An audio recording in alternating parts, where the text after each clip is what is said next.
divorce me that month. Struggling to separate the wheat from the chaff. I know that it's a bit of a circus at the best of times. Well, don't worry, Headliners has got you covered. We'll take the burden of reading the day's news, and if we get depressed, who cares? It's an occupational hazard, frankly. That's Headliners on GB News from 11 p.m. till midnight, and the following morning, 5 till 6 a.m. on GB News, the comedy channel. Nah, just kidding. Britain's news channel.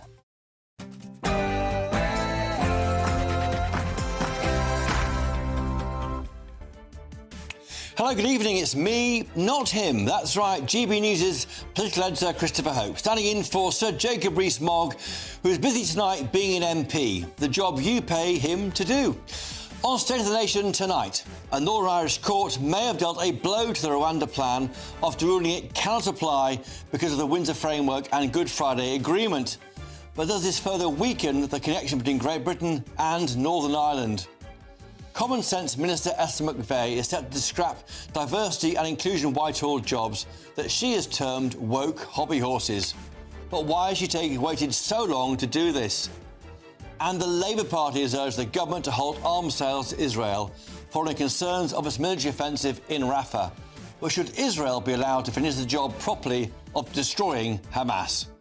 Plus, I'll be speaking to the editor of the Unheard website of the government crackdown and promise to stop funding an organisation blocking the website's advertisement. State of the Nation starts here.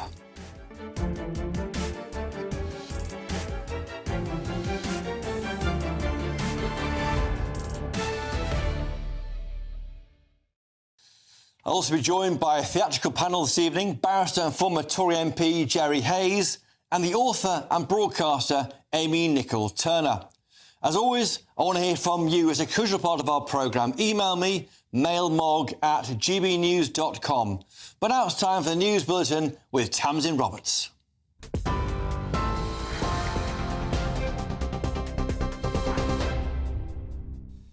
Christopher, thanks very much. And here are the top stories from the GB newsroom. Rishi Sunak has warned that giving Sir Keir Starmer the keys to number 10 would leave the country less safe. The Labour leader rejected the Prime Minister's claim, saying that as a former director of public prosecutions, he knows the importance of security firsthand. But Rishi Sunak says only the Conservatives have bold ideas for the future. Despite having 14 years with nothing to do but think about the future, Labour have almost nothing to say about it. No plans for our border, no plans for our energy security, no plans for our economy either. And no principles either. Keir Starmer's gone from embracing Jeremy Corbyn to Natalie Elphicke, all in the cynical pursuit of power at any price. So Labour have no ideas. What they did have, they've U-turned on. The Health Secretary has defended the government's record on maternity care after a major new report revealed endemic failures at hospitals. It found mums-to-be are often treated as an inconvenience, with some women mocked or shouted at and denied basic needs such as pain relief. The Birth Trauma Inquiry is calling for a national plan to improve services, led by a new maternity commissioner who would report directly to the Prime Minister. To the US now, and Donald Trump's former lawyer Michael Cohen has taken to the witness stand at his criminal trial. He's told jurors today he secretly colluded with Mr. Trump and a tabloid publisher to suppress negative stories that could damage Trump's 2016 campaign. Mr. Cohen used to be one of the former president's most trusted colleagues, but he's now the prosecution's star witness as the so-called hush money trial enters its 5th week. A man is facing life in prison for murdering a woman during a series of violent attacks in South London.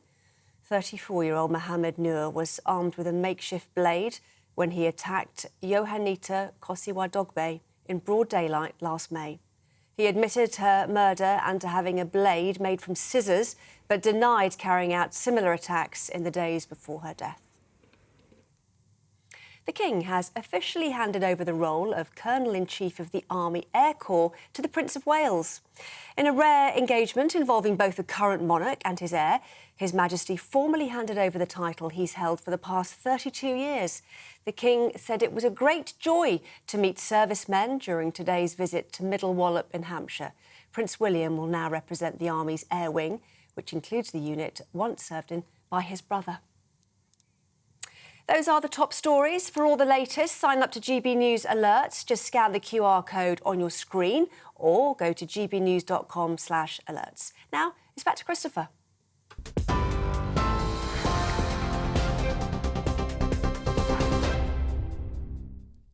Welcome back to State of the Nation. Now, earlier today, a court in Northern Ireland might have dealt a significant blow to Rishi Sunak's Rwanda plan after the Dublin government claimed that 80% of recent arrivals of asylum seekers in Ireland had crossed the border from the north. The court ruled that the UK government will not be allowed to deport migrants to Rwanda under the Illegal Migration Act. So, if rules apply in mainland Britain but not in Northern Ireland, can we really say this is a united kingdom? Many unionists would doubt that and would say as a consequence of Rishi Sunak's Windsor framework. The judge in question, Mr Justice Humphreys, also argued that parts of the Act were incompatible with the European Convention on Human Rights. But we knew that already, didn't we? Because part of the purpose of the Safety of Rwanda Bill, now an Act, was to satisfy concerns raised by Strasbourg. But the real question is this. If Parliament is sovereign, why is a judge in the UK citing a foreign court? Well, written into the Windsor framework, the agreement signed by the Prime Minister, Rishi Sunak, and Ursula von der Leyen, the EU Commission chief last year, which finalised the status of Northern Ireland in the post-Brexit agreement, is that EU law is supreme in Northern Ireland. Brexit turns out only to be for those in England, Scotland and Wales, but not in Northern Ireland. Therefore, the whole of the UK. So Jacob Rees-Mogg, normally the presenter of this programme, warned that this would happen, and that's why he and other Tory and DUP MPs voted against that Windsor framework. They argued that Boris Johnson's original plan was preferable. This was through the Northern Ireland Protocol Bill, which was in the House of Lords at the time of the Windsor Framework Agreement and had intended to help the UK regain sovereignty over Ulster. Some argue that such a move would breach international law, but the Eurosceptic wing of the party argued against this. But one cannot help wondering whether, if Rishi Sunak's government has stuck with the original plan that Boris Johnson had for the Protocol Bill, would Northern Ireland now be as much a member of the UK as England, Scotland or Wales? Meaning, such a judgment we saw today couldn't be possible. Whilst the government has confirmed that it is now detaining migrants for the first Rwanda deportation flights, it now seems very possible that we'll be seeing an exodus of migrants leaving Great Britain for Northern Ireland, with the knowledge that they may well escape deportation after this ruling. As Jacob himself has jokingly suggested on this programme, from a more Tory point of view, this wouldn't be maybe such a bad thing, as it could encourage more migrants to cross the Irish border into the Republic, meaning there would be no longer the UK's problem. As ever, let me know your thoughts. mailmog@gbnews.com. I'm joined now by Kate Hoey, Baroness Hoey. Kate Hoey, good to see you in the studio here. I'm sorry Jacob can't be here. Do you believe, though, that this deal, this announcement here by the judge, could actually strengthen the sea border between Great Britain and Northern Ireland? I think the judgment today is really significant for the future of the United Kingdom. We have a trade border already, which has been put in, and that was meant to be the end of it all. I mean, we all opposed it, and it is dividing, without doubt, the United Kingdom. But this now is introducing, basically, a people border. So how do we know that they're not going to suddenly decide, well, the only way we're going to stop people leaving to come to Northern Ireland is to be producing your passport, producing something to prove that you're allowed to do. And I just think it is, as I've said over and over again, and I've raised this in the House of Lords, and Jacob raised it, and the DUP raised it, Jim Allister raised it, and we were literally lied to. I mean, some of the points that were made were, this cannot happen. It's on the face of the bill. Northern Ireland is part of the United Kingdom. We will have one United Kingdom immigration law. And now we've seen it. And of course, the government will appeal this, and I presume it will go to the Supreme Court. But I would be very surprised if the Supreme Court take a different view, because everyone who understood it and read about Article 2 of the protocol knew that this could not apply, just like the Legacy Bill. So that sea border could strengthen. We could see passport checks to stop people without passports, illegally arrived migrants, from going into Northern Ireland? I would have thought any government, whether it's this government or the next government, which is likely to be a Labour government, would have to be very, very careful about the effects on the Belfast Good Friday Agreement of actually saying to people living in Northern Ireland, part of the United Kingdom, that they are going to have to show something that proves they are who they are when we're living in one country. I mean, we have what other government in the world, what other country in the world would have divided their country at the behest of a foreign power, the European Union? I mean, it is absolutely outrageous, and every week something new happens that shows just how much we were lied to and how much those people, particularly recently, the framework thing that came out, which was about trying to get the DUP back into Stormont. And unfortunately, Jeffrey Donaldson, who's no longer there, of course, agreed with it, said, this is wonderful, we've got everything solved. Complete nonsense, and people understand this. And any introduction of anything that divides even more people from Northern Ireland from the rest of the United Kingdom, our country, I'm afraid will be met with very much stronger views and anger than there have been. What would you have done? You can't have a hard border on your island of Ireland, or can you? But hang on, the Republic of Ireland just a few weeks ago were suggesting, because the Northern Ireland, they said that all these 80% of all their illegal immigrants were coming from Northern Ireland, which I actually don't accept, because they were worried about being sent to Rwanda. We're saying, you know, we'll have to have checks. So, you know, if you can have checks for people crossing the frontier, which is obviously, that's their decision. It's a foreign country. It's not part of the United Kingdom. And yet they want to put checks on a tiny amount of trade that goes into the EU via Northern Ireland. Absolutely scandalous. And tomorrow in the House of Lords, we're going to have the third reading of the animal exports, banning animal exports. Again, not applying to Northern Ireland, because we've been left under European Union law. And I think all those people who voted to leave the European Union, including those in Northern Ireland, yes, admittedly not a majority, need to realise that they haven't actually left the European Union in Northern Ireland. This judge's ruling gets Dublin off the hook, doesn't it? Because it means that there'll be no need to go south of the border. If you're in Northern Ireland, you can't be sent to Rwanda. Absolutely. It's almost as if the Foreign Office has once again done a little deal with the Irish government. I mean, that's a slightly cynical approach and probably not true. But, you know, there is this feeling all the time that our own government, our British government, actually doesn't stand up for the Union.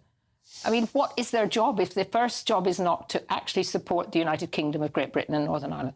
Was Boris Johnson right all along with that original protocol agreement in the House of Lords? Well, I think, to be honest with you, I genuinely feel that if Boris Johnson had stayed, he knew, and he told me himself, he knew what they were doing was to get Brexit done, and I actually believe he would not have entered into these further agreements that have just made things so much worse.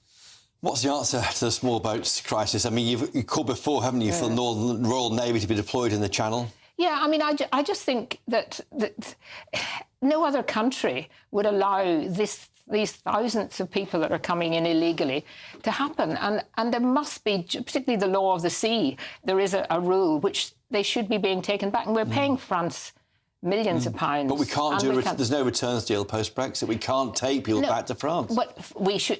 What are we giving France the money for? I mean, that's really what should have happened. But ultimately, you know, we can't go on like the way this is happening. And Northern Ireland is certainly not going to... Northern Ireland is now going to be a magnet for people to come over. And as I said, I just would warn any government to who's thinking of putting in checks on people. They are entering into a very dangerous territory. It could inflame tensions. Very much so. Well, Kate Hoey, Baroness Hoey, thank you for joining us tonight on State of the Nation. Great to see you here. With me now is a friend of the programme, human rights lawyer Ivan Sampson. Ivan, good evening. Good to see you. Who is sovereign in Northern Ireland, the UK or the EU? Well, we have obligations under international treaties.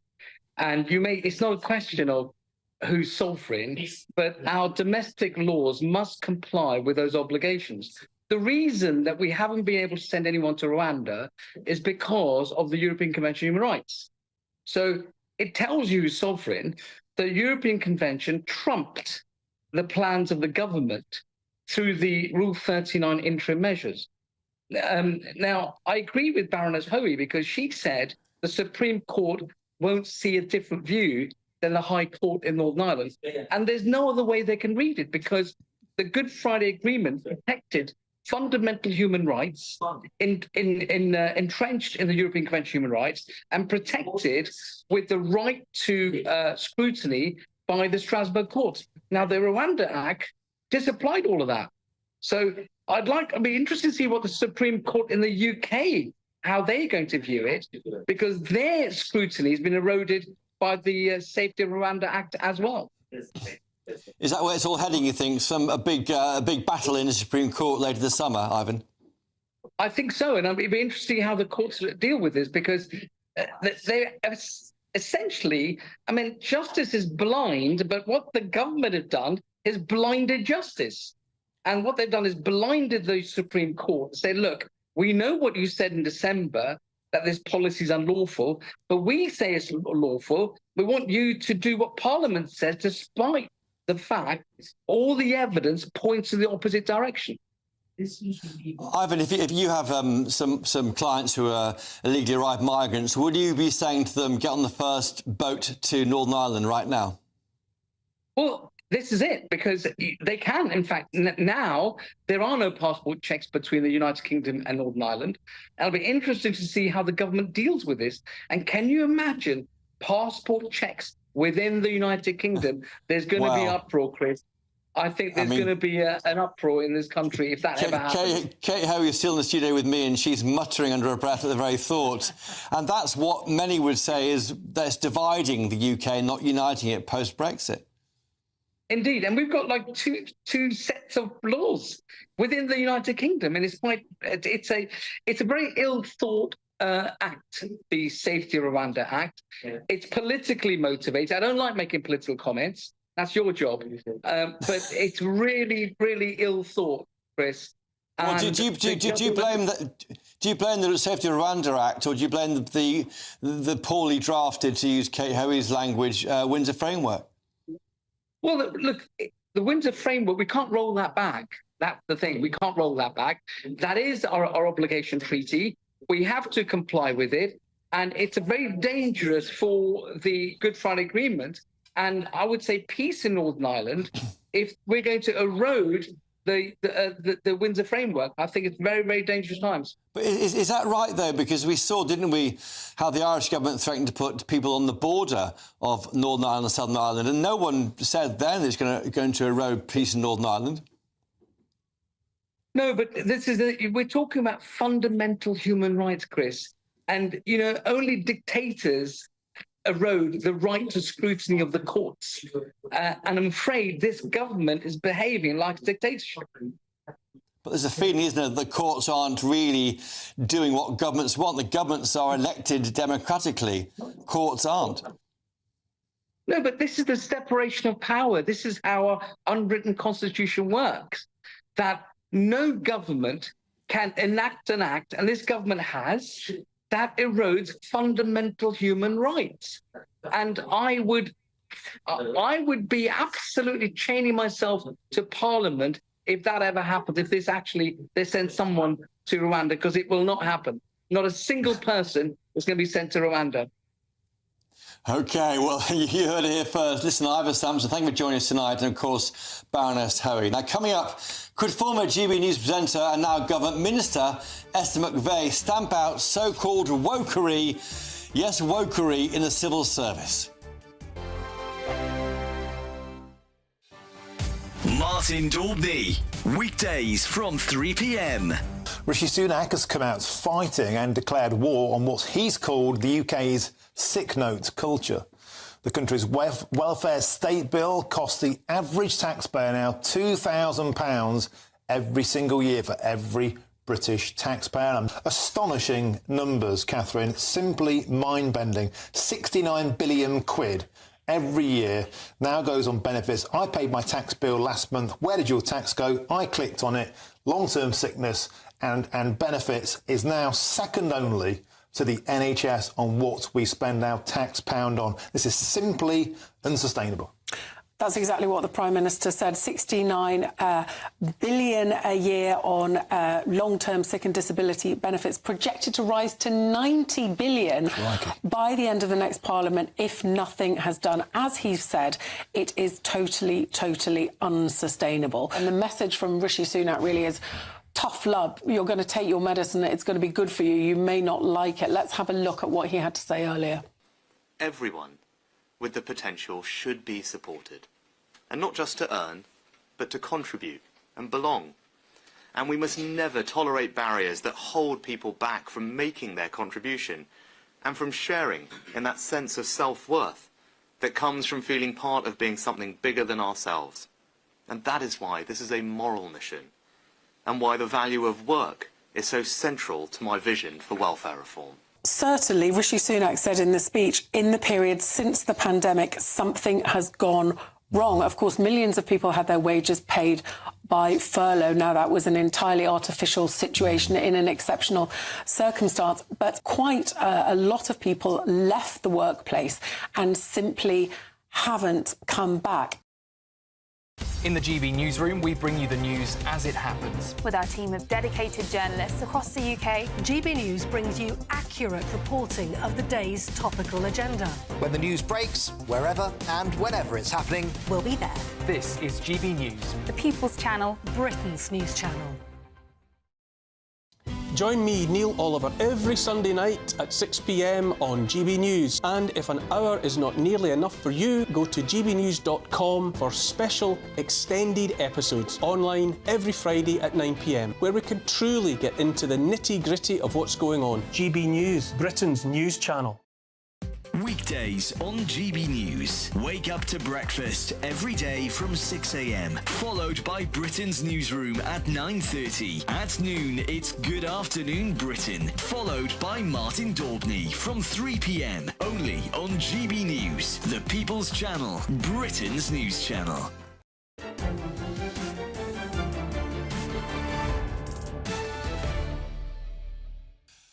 Welcome back to State of the Nation with me, Christopher Hope, GB News' political editor, sitting in here for Sir Jacob Rees-Mogg. We've been discussing the Rwanda plan and you've been getting in touch.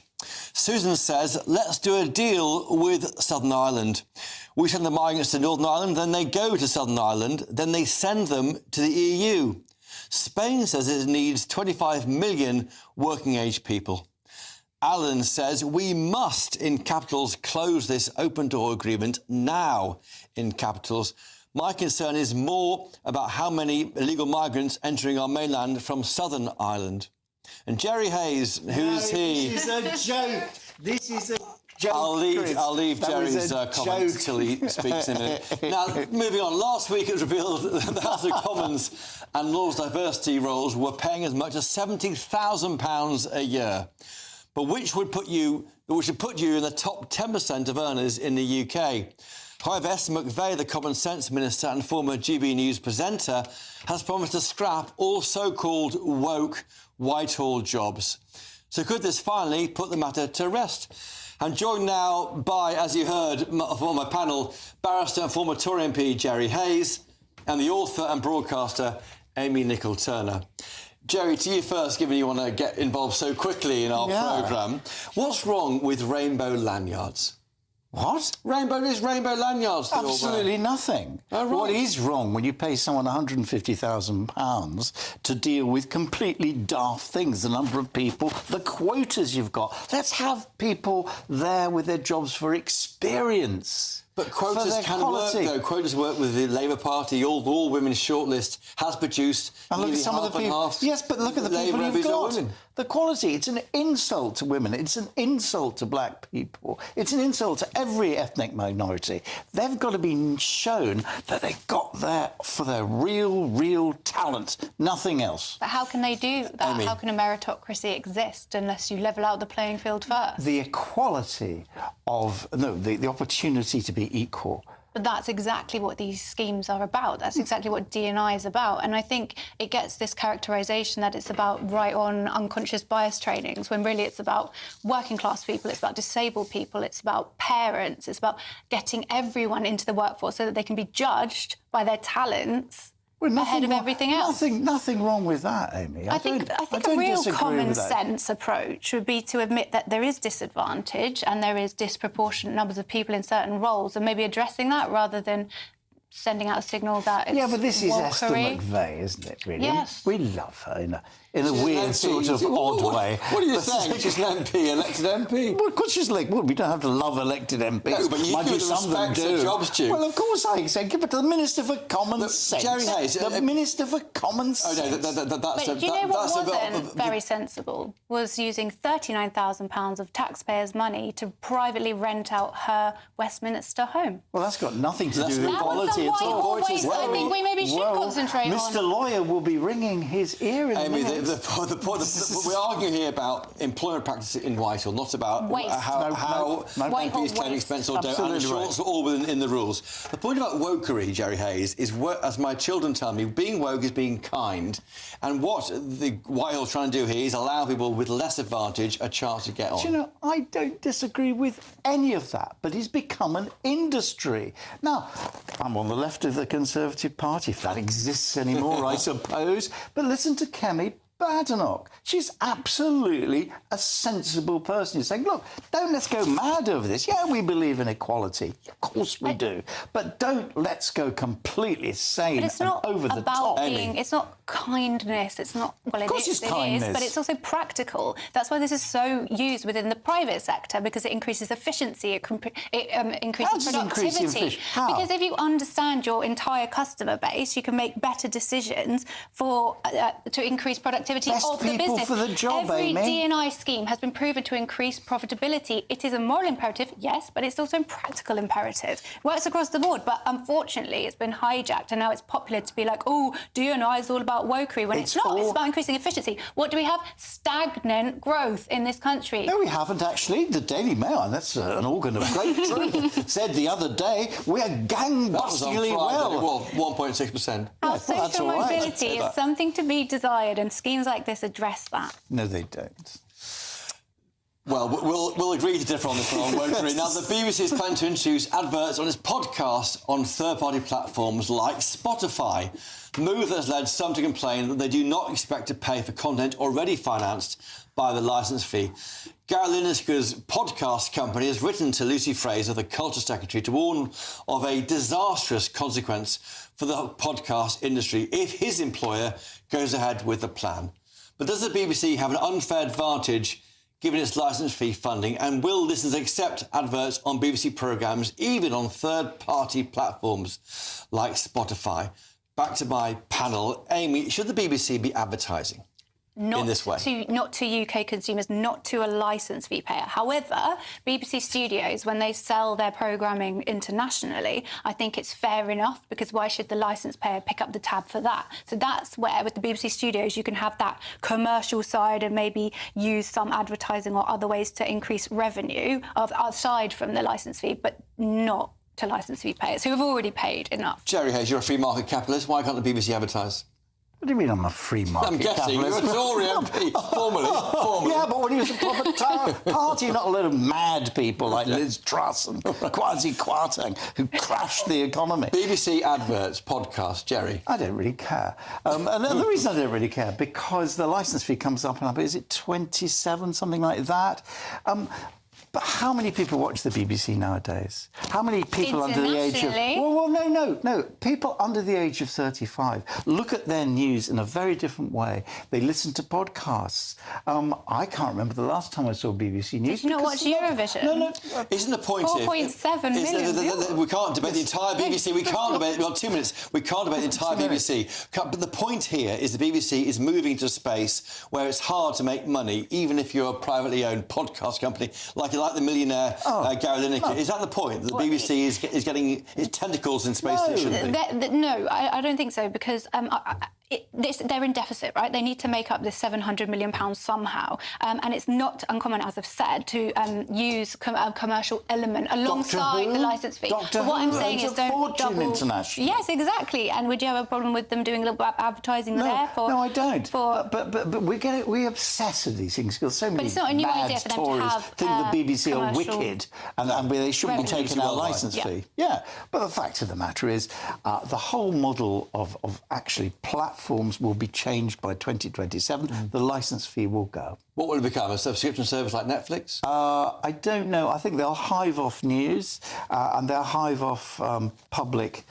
I don't know what they've got. HBO's, they've got in America, that sort of thing. Does that not worry you that you would have a commercially driven... We need to have that sort of impartial... Well, that's where you hide the important things off. Like Sky News. I think Sky News is brilliant, actually. It's superb. There are other channels available too, Jerry. Like well, apart from GBNews, of course. You know, obviously the... yeah, OK. I think we'd lose a lot of good stuff that isn't necessarily massively popular, but is an important part of our culture. Licence fees are like some of the music stuff, some of the art stuff just wouldn't get made if it was a commercially driven channel. Yeah, we've got to be careful. It's hard. It's hard making money in the commercial space if the BBC are taking a guaranteed income from the licence payer and then trying to create increasingly on podcasting. Yeah, but they do other things, you know, selling their licensing for their products, their toys, the Doctor Who stuff. Toys? Yeah, things like the action figures. The merch. It's about the merch. OK, listen, on merch, thank you both to my panel. Now, next, Labour has said the UK should halt arms sales to Israel in the wake of its Rafah offensive. But are they right? The Duke and Duchess of Sussex, Harry and Meghan, have concluded a tour of Nigeria. But why did it take so long, so hard, and why did it look like an official royal visit?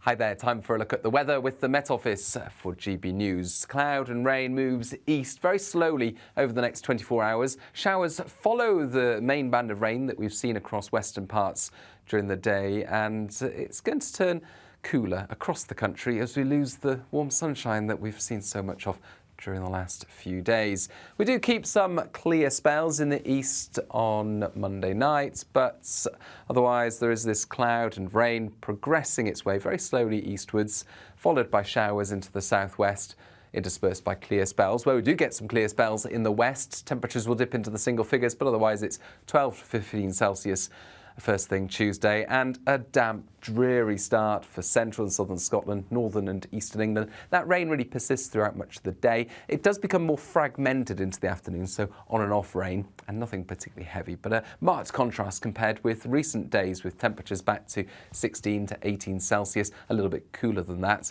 where we've got the persistent rain and where we've got the low cloud hugging the coast. Further west, we keep some clear spells on Tuesday and into Wednesday, clear spells, some sunshine in between any showers, but those showers will be quite lively across southwest England in particular, a few rumbles of thunder around. Driest and brightest for northeast Scotland, but otherwise we've got the cloud and some damp weather to contend with in the east. Thursday and Friday, further sunny spells and showers, temperatures not far from average. Are the newspapers getting you down? My wife didn't divorce me that month. Struggling to separate the wheat from the chaff? I know that it's a bit of a circus at the best of times. Well, don't worry, Headliners has got you covered. We'll take the burden of reading the day's news, and if we get depressed, who cares? It's an occupational hazard, frankly. That's Headliners on GB News from 11 p.m. till midnight, and the following morning, 5 till 6 a.m. on GB News, the comedy channel. Nah, just kidding. Britain's news channel.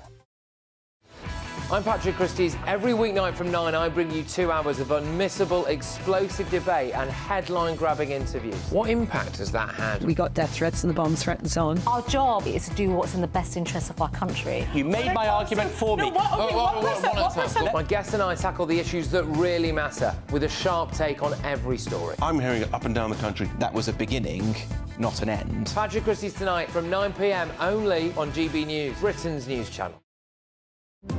GB News is the home of free speech. We were created to champion it, and we deliver it day in, day out. Free speech allows us all to explore and debate openly the issues most important to us, our families, and of course, the British people. Having challenging conversations to enlighten each other. Which is why we hear all sides of the argument. We are the People's Channel. We will always stand by the freedom to express yourself. On TV, radio and online. This is GB News, Britain's news channel.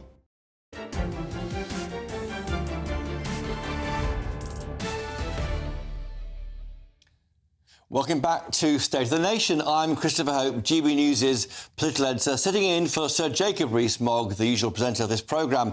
We've been discussing the woke civil service and BBC podcast adverts, and you've been getting in touch. Russ says we should leave the ECHR, no doubt. Well, Russ, Rishi Sunak went towards that in his speech today at Policy Exchange. We'll see if he means it. And John says that Jerry's showing off his woke side today, Jerry. Oh. Shame. John thought you were stronger than that. You can't Stronger than what? Stop being so woke. I was having a go at Amy Nix. It's Amy Nix's fault. Well, we'll move on from that, shall we, both of you? Now, listen, David Lammy has urged the UK government to halt arms sales to Israel. However, Lord Cameron, David Cameron of Chipping Norton, the Foreign Secretary, has warned against such a move and claimed it would embolden Hamas. Well, I'm joined now by the former Labour spokesman, James Mathewson. James, welcome to State of the Nation. Great to have you on. Hi, Chris. Thanks. James, don't you worry, though, that if you weaken Israel, you've got less chance of getting these hostages back from Hamas? That was the reason why this conflict started on October the 7th. I think the important people to listen to when it comes to the hostages are the families of the hostages. And at the moment, those families of those hostages are feeling, let's put it mildly, woefully underrepresented and not listened to by the Israeli government. Benjamin Netanyahu seems to be, he just seems to be out of control as far as it goes, to the point where we're now seeing America of all allies, having to say that they're halting their shipments. And that's something that, even weeks ago, I don't think we were considering they would say. It seems like they have no control over Israel, over Benjamin Netanyahu anymore. And I think it makes sense for the Labour Party to say, if we want to be a prospective government and if we want to move into that, that position, that we should align with allies like America at the very least. But, of course, the people on the left of the Labour Party and various other left-wing circles are not happy with how quickly this has happened and why it's happened. Isn't this a classic thing that Labour can do in opposition but won't do in government? It's very easy. Words are cheap in opposition. You can say this kind of thing. But in government, you can't, because it would weaken that support for Israel in defending itself. And also, it's quite a performative number. A small amount of money in arms sales is traded between UK and Israel. You're absolutely right. I think that's the risk. And that's the risk, that it is performative. And it needs to be more representative, because I would hope to see from the Labour Party a moral conscience, because we haven't seen that from the government at the moment. We haven't seen that from the Tories on this. We want to see a moral conscience. And this is no longer a left or right wing issue. There are people united across this country by what they see as, at the very least, inappropriate actions from Israel, and at the worst, absolutely despicable actions from Israel. And of course, Hamas, who are a terrorist organization and prescribed so, as rightly so, have committed horrific and heinous acts of murder. But that does not give Israel the right to copy and to follow suit in that regard. It's a nation state. It has to be better than that. But wouldn't Israel just shrug its shoulders, because the big money is from the USA? I mean, it is such a small amount of money. It would be symbolic, but little else. Yeah, but I think it still matters. Symbolism still matters, and I think it does when it comes to it. You have to stand up and say, this is what we believe in, and not just look like you're following America, because there's, you have to remember the Labour Party, there's a lot of sensitivity about people following America, and rightly so when it comes to foreign policy. So they need to be very careful. I want to see moral leadership from the Labour Party on this. I want to see them say, Israel has committed heinous acts in its campaign there in Gaza, and it's not right. And when it comes to things like British civilians being killed by the IDF, they need to be able to stand up, say, we're going to be a moral voice for the British people, because James, do you expect more of that if Labour form the next government? We saw that with Robin Cook's ethical foreign policy dating, I think, 97 to 98, and it fell apart. Do you think you might see that under a Labour government? My hope, as we've always got to be optimistic, right? That's part of being part of the Labour Party. You've got to try and be optimistic. But I think at the end of the day, when we see the kind of voices that are committing on this and commenting on this from the Labour backbenchers who are respected by the current leadership of the party, it does give me faith that there will be some moral compass that holds them true. Because, like you say, Labour at the moment are very excited. They're rushing towards this position where they're potentially going to form a government, potentially form a majority government, and there's all sorts of things to deal with before that happens. This is one of those issues that could, if they're not careful, define the early days of a Labour government, and that would be disastrous. Well, listen, James Matheson, a great remarks there. Fascinating too. Thank you for joining us on State of the Nation. Now, the Duke and Duchess of Sussex, Harry and Meghan, have finished their last day of a tour in Nigeria, where Ms Markle yesterday dubbed the nation "my country." Some have pointed out that with all the outfits and the handshaking, the pair have treated the tour as if it were an official royal visit. For a couple that left the royal family duties purportedly for more privacy in California, why are they conducting their holidays in such a manner? Still with me in the studio here is my panel, barrister and former Tory MP Jerry Hayes, and the author and broadcaster Amy Nicole-Turner. Amy is right, isn't it? I mean, what's the point here? They are basically being a royal couple without the actual royal bits. They are the royal couple. Like, by birth, he is a royal. He came out of the royal womb. Yeah, the royal womb. He doesn't get more royal than that. Thank you for filling that in there. I'm getting lost. And if only this was a royal tour, because it was an actual success. And if you can contrast it to Kate and William's tour of the Caribbean, was it last year, year before? Absolute disaster, PR disaster. It was a royal family own goal, horrendous. This has actually been a roaring success. So I bet the royal family would love to take it. Nigeria. If nothing's gone wrong, Jerry, is what Amy means. Well, that's a good thing, isn't it? But I mean, you know, if she was made of ice cream, she'd eat herself. I mean, that's, you know, the problem there. Piers Morgan was probably right. I think poor old Harry's a very damaged young man. Any young man who had to follow the coffin of his mother when you were 11 years old is going to be damaged. And you know, he's broken away from his dad, and it's a family tragedy. But are they behaving like a royal couple in Nigeria is the point? And if so, well, this is what they want. Well, why should I? Do you know, I really don't care. I really, really don't care. I want Prince Charles. I want not Prince Charles, the King to get well. I want Kate to get well, and I want them to be a happy family. I'd love them to be reunited. But they weren't, were they? The visit last week, Harry didn't go and see the King. No, but it's hard to see which side of the family is pushing the distance more. I don't know. We don't know. We don't really know. We haven't got a clue. It's Cutting's journalism. Was it that Prince William's now been made some massive role in the army? The Colonel-in-Chief in the Air Corps. Which Prince Harry served in. So you think that would be a natural fit to offer Prince Harry. So could it be that it's coming more from the King's side? Why should they give him a role when he's been slagging off his family in a book in the most appalling way? I just haven't seen it as well, you haven't read the book. Slagging. I've just always seen it as him telling his story. But he's betrayed confidences, hasn't he? I mean, if he was your relation, your family, and came to see you and then went on TV a few weeks later, or even in a book and wrote what was said in a private family situation, that's quite disloyal.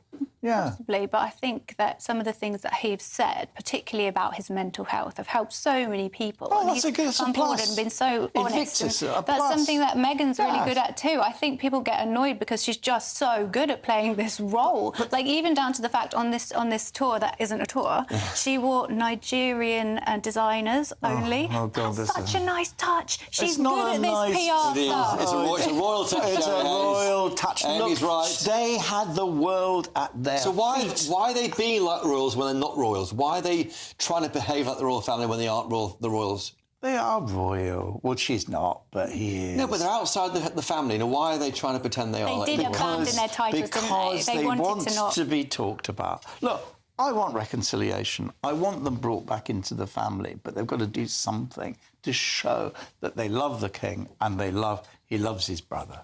Well, listen, Jerry Hayes and Amy Nicole Turner, thank you again for joining us today in the studio here. Now, coming up, the government has announced that it will stop funding the Global Disinformation Index, a press ratings body that's been accused of censoring journalism. But why was public money paying for it in the first place? I'll be speaking to the man behind the story, Freddie Sayers, editor-in-chief of the Unheard website. Plus, you'll be hearing what's coming up on Patrick Christie's show tonight.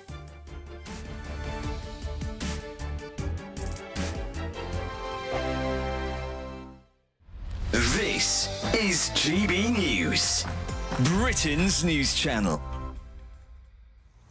In the quaint Derbyshire village of Sudbury, there's a storm brewing between the local football club and the National Trust. This grass field might seem unremarkable, but for hundreds of years it's been part of the Sudbury Hall estate, playing host to the village football and cricket matches. Now the National Trust are planning to put an end to that tradition in the name of biodiversity, with plans for trees and plants where the football club play. Some worry it breaks a memorandum of wishes from the late Lord Vernon, whose family have lived here since 1660. Manager of Sudbury FC Tom Crutchley says he's upset at the decision. Naturally disappointed. We've been here, this is our 9th year.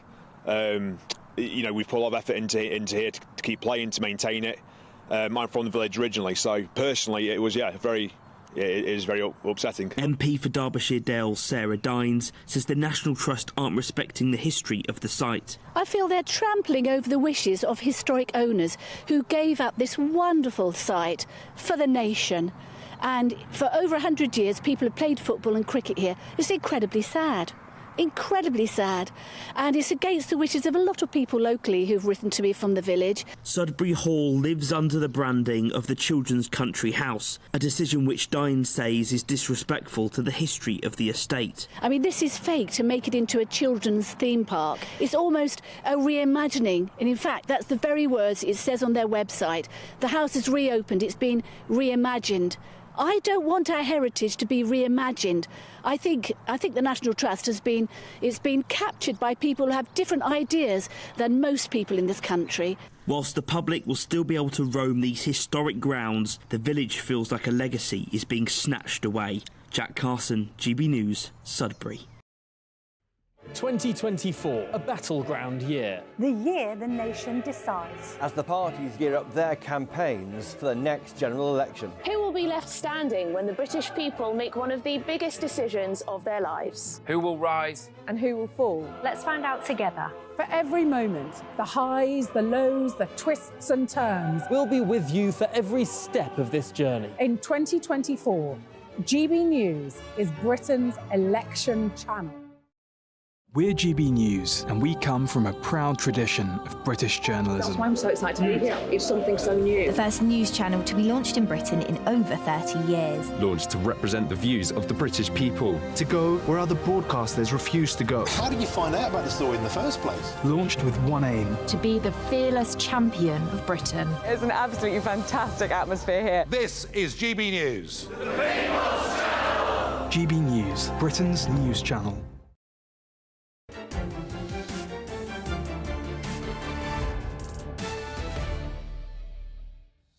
Welcome back to State of the Nation. I'm Christopher Hope, GB News' political editor, sitting in for Sir Jacob Rees-Mogg.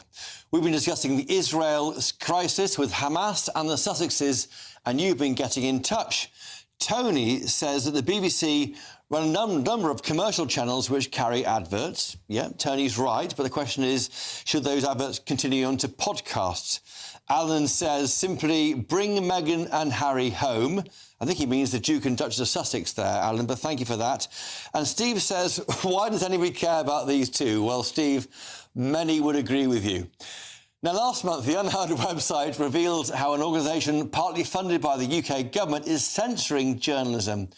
Unheard says it receives between £2 and 6% of the advertising revenue expected for an online magazine of its size because of claims of the actions of an organisation called the Global Disinformation Index, or the GDI. Now, the GDI is supposed to restrict the advertising revenue of outlets spreading disinformation, but it seemingly defines disinformation as ideas we disagree with. Now, we know all about that at GB News. Now, last week, in response to the unheard revelations, the UK government said it would no longer fund the GDI, and we've approached the Global Disinformation Index for comment from GB News tonight. Here with us now in the studio is Editor-in-Chief of Unheard, Freddie Sayers. Freddie, why do you think this body can exist, and how damaging is it to Unheard? Well, we only started taking adverts very recently, so we didn't even know what to expect. And we went to 3 successive ad agencies, and they were all very excited. We have very high-quality comment and analysis. We do interviews with global figures. We have a very large audience. They thought, great, and they gave estimates of what we would expect to receive. And in each case, we got between 2 and 6% of what was expected. Of the 100%? Of what they were predicting. And in each case, even the ad agencies themselves couldn't understand what was going on. Eventually, with the third one, we did a bit more digging, and we managed to go up this quite complicated food chain that exists in the world of online ad networks, and found that this mysterious organisation called the Global Disinformation Index, which I had certainly never heard of, and I suspect your viewers haven't either, is sitting there basically giving marks to news and media websites and deciding whether or not they are pushing disinformation. Now, for whatever reason, we had appeared on one of their blacklists, and this had caused this major issue for us. We eventually got an answer, and the answer came from the GDI, that we had been put on this list not for any factual errors, because we do fact-checking. Or complaints, maybe? No, we do fact-checking very well. Not for anything that you might normally consider disinformation, but because we publish certain columnists, including Kathleen Stock, who is a very prestigious philosophy professor who has gender-critical beliefs. That is to say, she thinks biological differences between men and women are real and important, and she states that in articles. And because of the weird, complex way that the GDI had redefined disinformation, they managed to categorise that as disinformation, and they told us this very explicitly, her and 2 other columnists, as what caused our listing, and they stuck to it. So even though we complained, we appealed, no response, we are still on that list, and it's still having that effect. So to viewers who don't know about Unheard, it's a free-thinking website, isn't it? It takes on issues which you wouldn't read in newspapers, is that right? Or see on the BBC, maybe? Well, it's a free-thinking, independent thinking online magazine. So it's mainly comment and analysis, but it's also video interviews, news items, and it's thoughtful. About issues like maybe Well, it's UNHERD, so the idea is away from the herd, independent, we're not following everyone else, but we're very responsible. It's not one of these sort of crackpot online outfits that are saying all sorts of crazy things. It's, we publish thoughtful, interesting pieces every day. And so that's why we just couldn't understand it. And now that we've found it out, we've started to discover more things about this mysterious entity, one of which is that it's actually been receiving money from the government. So it's not even a private entity. It's had money from the British government, the American government, the European Union, and the German Foreign Ministry. How much, Freddie? I think it's 2.6 million from the British government. Over how long? That was over a 3-year period, I believe. That, I'm happy to say, is now ceased for now, and David Cameron, the Foreign Secretary, wrote to Kemi Badenoch, who had inquired about it and confirmed that there are, quote-unquote, no plans to fund that organisation in the future. He even underlined no plans, which I think in foreign sort of diplomatic speak means they're not going to get any more money from the British government. But they're still there. We're still on this blacklist, and it's quite a scary situation. And while you're there, Freddie, while Unheard is there, you will have the same problem in attracting, you'll lose 90% of your revenues. Well, luckily we have many paying subscribers, and our primary business is subscription and other things. So it's not a matter of life or death for our organisation, but for smaller publications or publications that rely on advertising, they could be on these kind of blacklists and not even know about it. And I think it's the hidden nature of it that people really mind, that these kind of things aren't publicised, their findings aren't made public, and there's no transparency, there's no mechanism to complain. There was some form on a website somewhere which we filled in twice and never heard back. And I think at a time where people are so paranoid anyway, and there's a real sense of loss of trust in government, in the media, for the government to be funding these kind of things that go around not actually censoring directly, but effectively censoring, because they turn off the business model of certain news publications. Most people find that pretty sinister. Who else apart from Unheard's on that list, on the GDO list? Well, we don't know because they don't publish it. And back in 2018, when they were originally founded, they said that transparency was one of their big pillars and they were going to publish all of their findings. That doesn't happen anymore. They also said originally that their definition of disinformation was false information deliberately spread, which you can kind of understand. It's a reasonable definition. In the intervening years, they've redefined disinformation. They now use something called adverse narratives, which means that even if an article has entirely factually correct information, it could still, according to the GDI, be disinformation if it is pushing what they consider to be an adverse narrative against a protected group, an individual, or what they call the science. So you get this really quite frightening situation that any article, any journalism that is outside the mainstream could potentially be effectively censored by having its business model turned off. And, you know, the recent experiences over COVID and other times show how important it is to have dissenting voices and allow them to happen. And just quickly, the UK government has stopped funding it, but Germany and the US carried on? Well, we noticed actually today that there was a little update to the Disinformation Index website. UK government and the US government have been removed. Okay. Yeah, Germany, EU still. Freddie said, thank you for joining us today from Unheard with that surprising and alarming development there in free speech. Thank you. Anyway, that's all from me. Ben Leo is stepping in for Patrick tonight. Ben, what's on the bill of fare this evening? Hello, Chopper. Great show. Look, I've got a big BBC Waste exclusive. They've squandered £42 million on what? I'll leave you to guess and reveal all at the top of the hour. Elsewhere, should Just Stop Oil, those menaces, be classed as a terrorist organisation? Kelvin McKenzie here as well. Tune in just a few minutes. Splendid, Ben. That's all coming up after the weather. Jacob will be back, votes permitting, tomorrow night at 8 p.m. I'm Christopher Hope. This has been State of the Nation with me on GB News. Thank you for joining us. A brighter outlook with Box Solar, sponsors of weather on GB News. Hi there, time for a look at the weather with the Met Office for GB News. Cloud and rain moves east very slowly over the next 24 hours. Showers follow the main band of rain that we've seen across western parts during the day, and it's going to turn cooler across the country as we lose the warm sunshine that we've seen so much of during the last few days. We do keep some clear spells in the east on Monday night, but otherwise there is this cloud and rain progressing its way very slowly eastwards, followed by showers into the southwest, interspersed by clear spells. Where we do get some clear spells in the west, temperatures will dip into the single figures, but otherwise it's 12 to 15 Celsius first thing Tuesday, and a damp, dreary start for central and southern Scotland, northern and eastern England. That rain really persists throughout much of the day. It does become more fragmented into the afternoon, so on and off rain, and nothing particularly heavy, but a marked contrast compared with recent days with temperatures back to 16 to 18 Celsius, a little bit cooler than that, where we've got the persistent rain and where we've got the low cloud hugging the coast. Further west, we keep some clear spells on Tuesday and into Wednesday, clear spells, some sunshine in between any showers, but those showers will be quite lively across southwest England in particular, a few rumbles of thunder around.